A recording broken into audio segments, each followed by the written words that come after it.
In this video, we'll be focusing on trees, the way the trees grow and where wood comes from. Every tree starts off as a small twig. As it grows, it lays down new cells on the outside of the twig so that the twig gets fatter over a period of time.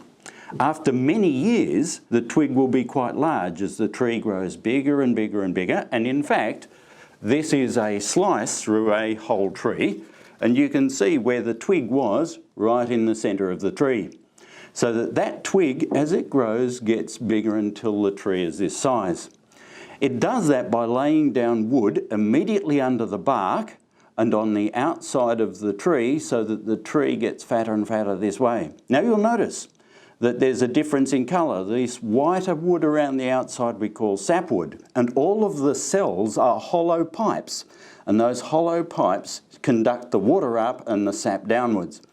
After a period of time, those cells become too far from the growth face of the tree to be used to transmit water and sap, and so the tree uses them to store its waste products from the photosynthesis reactions. And that's why this material is a different colour to the sapwood. We call this material heartwood. And each species has its own particular recipe of waste products, which means the heartwood in each species is quite different to the heartwood in other species. This is a different species of tree, and this different species has got different coloured heartwood. So each species has got its own recipe for the heartwood, and as a result of that, each species has different characteristics of the heartwood.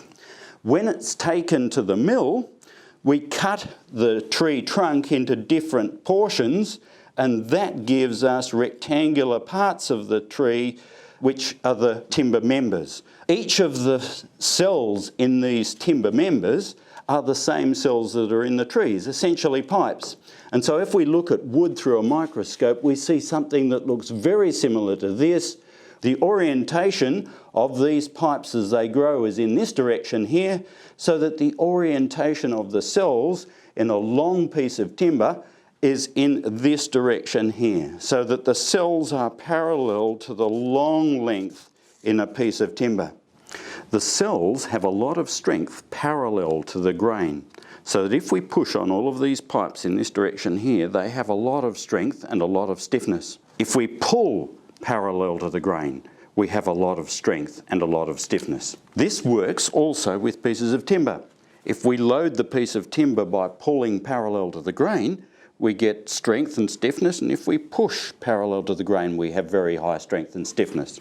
On the other hand, if we're compressing perpendicular to the grain, what you can see is that we're simply closing these fibres up. And likewise, if we put tension perpendicular to the grain, we open up splits between the individual cells. And exactly the same thing happens in pieces of timber as well. If we push perpendicular to the grain, we find we have very much lower stiffness and strength than pushing parallel to the grain.